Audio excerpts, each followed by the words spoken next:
In this video, I'm gonna be showing you how to use instant video message on WhatsApp. So the video message on WhatsApp is a new feature. To get this feature, you must need to update your WhatsApp app. So if you're using iPhone, just go to your App Store, and if you're an Android user, go to your Play Store and search for WhatsApp. Now, if you see any new WhatsApp update available, must update the WhatsApp app first of all.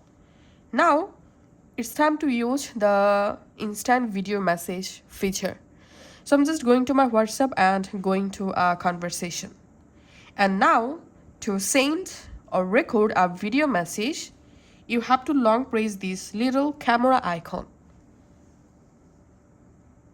And we can see the video is now recording. You can lock the video recording just like this. And now if you want to switch your camera, you can tap here to switch between front and rear camera.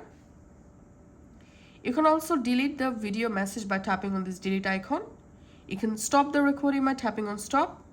And the video message duration will be up to 60 seconds. Now just tap on send to send the video message just like this. Thanks for watching.